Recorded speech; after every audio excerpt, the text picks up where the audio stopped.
নমস্কার বন্ধুরা, SB academic সেন্টারে প্রত্যেকটা ছাত্রছাত্রীকে স্বাগত। দেখতে পাচ্ছ আজকে আমি 2026 সালের ভূগোল প্রশ্নপত্র তোমাদের সামনে তুলে ধরেছি, চতুর্থ সেমিস্টার।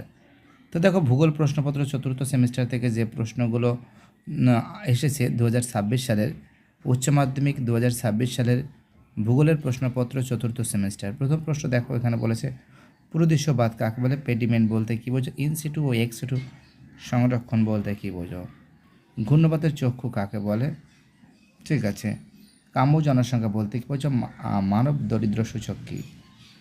এবার দেখো, এখানে বলেছি ইমিগ্রেশন ও এমিগ্রেশনের মধ্যে পার্থক্য, মানব কল্যাণ সূচক দৃষ্টিভঙ্গির যে কোনো দুটি বৈশিষ্ট্য লেখো। দেখতে পাচ্ছ খুব সুন্দর করে তোমাদের সামনে তুলে ধরেছি আমি। দেখো একই প্রশ্ন আছে কাম্য জনসংখ্যা, মানব দরিদ্র সূচক কী, এমিগ্রেশন মানব কল্যাণমূলক দৃষ্টিভঙ্গি, ঠিক আছে। এবার দেখো 3 দেখের প্রশ্ন, ভারতের দুটি পেট্রোলেশন শিল্পকেন্দ্রের নাম লেখো। ঠিক আছে, স্থিতিশীল উন্নয়ন বলতে কী বোঝো, এলইউ ও এলসি ম্যাপ বলতে কী বোঝো। ডি দেখের প্রশ্ন, ভারতের খাদ্য প্রক্রিয়াকরণ শিল্পের যে কোনো দুটি সমস্যা উল্লেখ করো।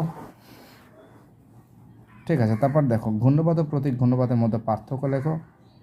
ঠিক আছে, তারপর চিত্রসহ অভিসারী 5 সীমান্তা প্রতিসারী 5 সীমান্তের মধ্যে দুটো পার্থক্য লেখো। ফিয়াড উপকূল কীভাবে গঠিত হয় তার সংক্ষেপে লেখো। এবং নদীর পুনর্জীবন লাভ কি, এটির বিভিন্ন ধরনের উল্লেখ করো।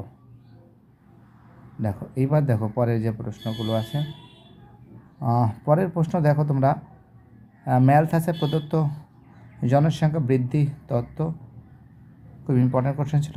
জনঘনত্ব ও মানুষ জমির অনুপাত, বিশ্বব্যাপী জনসংখ্যা বন্টনের পরিবারের জন্য 3টি প্রভাব আলোচনা করো।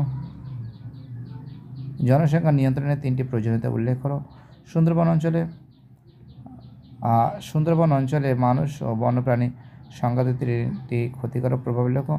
গোষ্ঠীবদ্ধ জনবসতি গড়ে ওঠার কারণ কী।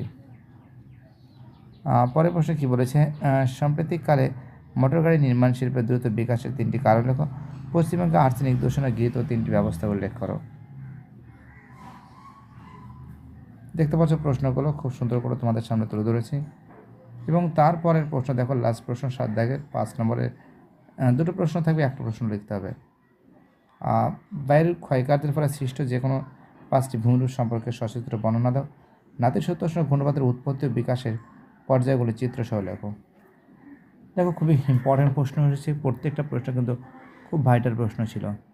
বাই টাটা, সব ভাই ভালো থাকবে। চ্যানেলের সঙ্গে যুক্ত থাকার জন্য সব ভাইকে অসংখ্য ধন্যবাদ জানাই।